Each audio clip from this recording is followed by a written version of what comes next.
ਵਿਆਹ ਤੋਂ ਬਾਅਦ ਮੇਰੇ 3 ਬੇਟੀਆਂ ਪੈਦਾ ਹੋਈਆਂ ਸਨ। ਚੌਥੀ ਵਾਰ ਜਦੋਂ ਮੈਂ ਪ੍ਰੈਗਨੈਂਟ ਹੋਈ ਤਾਂ ਮੇਰੀ ਸੱਸ ਨੇ ਕਿਹਾ, ਇਸ ਵਾਰ ਮੈਨੂੰ ਮੁੰਡਾ ਹੀ ਚਾਹੀਦਾ ਹੈ, ਨਹੀਂ ਤਾਂ ਤੂੰ ਆਪਣੇ ਪੇਕੇ ਚਲੇ ਜਾਵੀਂ। ਮੈਂ ਆਪਣੇ ਬੇਟੇ ਦਾ ਹੋਰ ਵਿਆਹ ਕਰ ਦੂੰ। ਮੈਂ ਆਪਣੀ ਸੱਸ ਦੀ ਇਸ ਗੱਲ ਤੋਂ ਬਹੁਤ ਪਰੇਸ਼ਾਨ ਰਹਿੰਦੀ ਤੇ ਦਿਨ ਰਾਤ ਪਰਮਾਤਮਾ ਤੋਂ ਬਸ ਇਹੀ ਮੰਗਦੀ ਕਿ ਹੇ ਪਰਮਾਤਮਾ ਮੈਨੂੰ ਮੁੰਡਾ ਦੇ ਦੇ। ਮੇਰੀ ਪਰੇਸ਼ਾਨੀ ਵੇਖ ਕੇ ਮੇਰੇ ਘਰ ਦੇ ਨੌਕਰ ਨੇ ਕਿਹਾ, ਮੇਮ ਸਾਹਿਬ ਹਰ ਰੋਜ਼ ਇੱਕ ਕੱਚਾ ਅੰਡਾ ਖਾਇਆ ਕਰੋ, ਉਸ ਦੇ ਬਾਅਦ ਦੇਖਣਾ ਬੇਟਾ ਹੀ ਪੈਦਾ ਹੋਵੇਗਾ।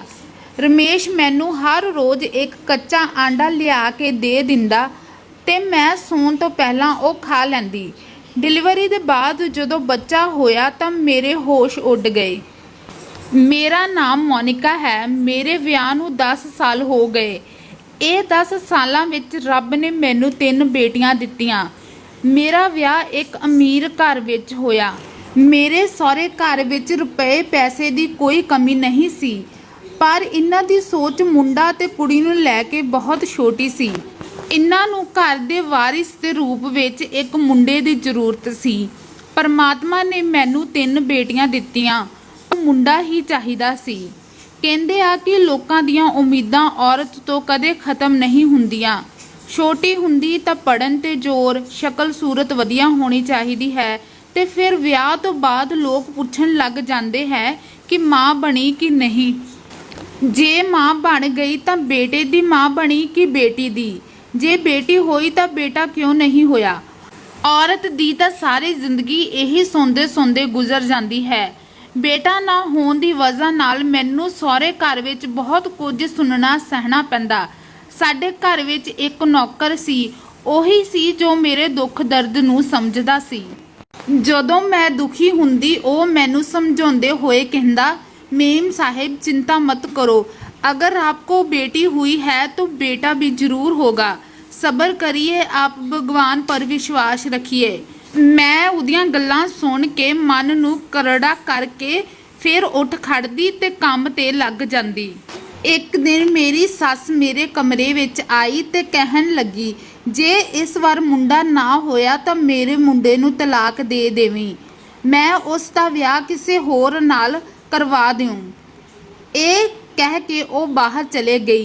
मेरी सस दे जान तो बाद मेरे घर दा नौकर रमेश मेरे कमरे विच जूस लैके आया। रमेश दरवाजे दे ओले खड़ा सब सुन रहा सी।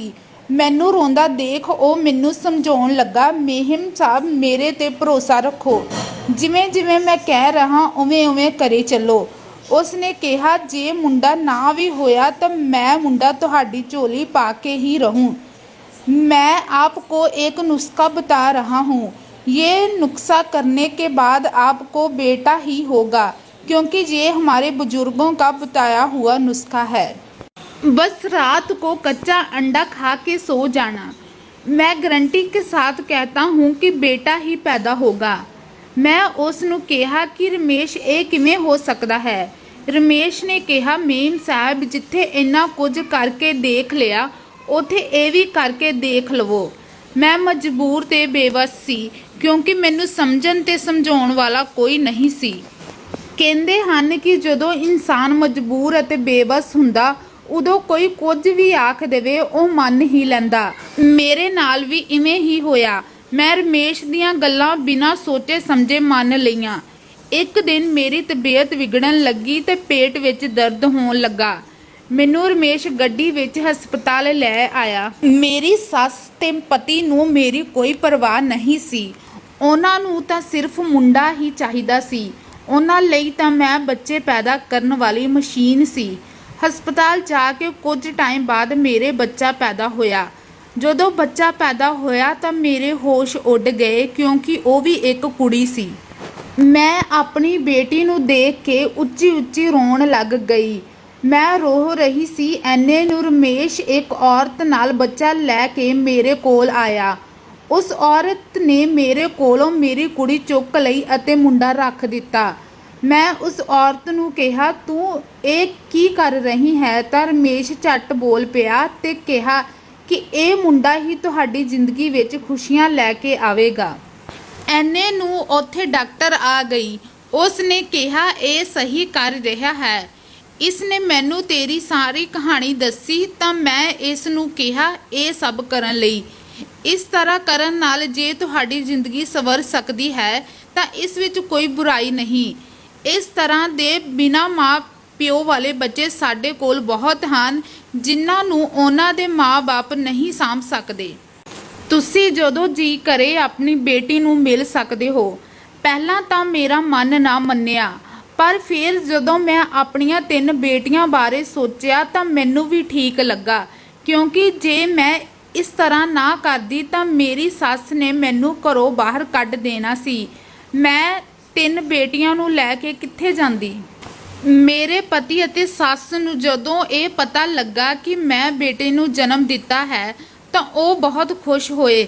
ਹਸਪਤਾਲ ਤੋਂ ਜਦੋਂ ਮੈਂ ਘਰ ਆਈ ਤਾਂ ਮੇਰਾ ਮਹਾਰਾਣੀਆਂ ਦੀ ਤਰ੍ਹਾਂ ਸਵਾਗਤ ਕੀਤਾ ਗਿਆ। ਮੇਰੇ ਘਰ ਵਿੱਚ ਇੱਜ਼ਤ ਹੋਣ ਲੱਗੀ। ਮੇਰੀਆਂ ਬੇਟੀਆਂ ਨੂੰ ਵੀ ਮਾਣ ਸਨਮਾਨ ਮਿਲਣ ਲੱਗਾ। ਇਹ ਸਭ ਦੇਖ ਕੇ ਮੈਂ ਬਹੁਤ ਖੁਸ਼ ਸੀ, ਪਰ ਇੱਕ ਪਾਸੇ ਧੀ ਦੇ ਵਿਛੋੜੇ ਦਾ ਦੁੱਖ ਵੀ ਸੀ। ਇੱਕ ਦਿਨ ਮੈਂ ਰਮੇਸ਼ ਨੂੰ ਕਿਹਾ, ਤੂੰ ਮੇਰੇ ਲਈ ਜੋ ਕੀਤਾ ਹੋਰ ਕੋਈ ਨਹੀਂ ਕਰ ਸਕਦਾ ਸੀ, ਪਰ ਮੈਨੂੰ ਤਾਂ ਤੂੰ ਪਹਿਲਾਂ ਕੱਚੇ ਆਂਡੇ ਹੀ ਖਵਾਉਂਦਾ ਰਿਹਾ।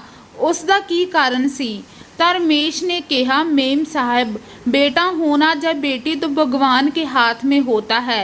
वो तो मैं आपको इसलिए खिलाता था ताकि आपका मन टिक जाए।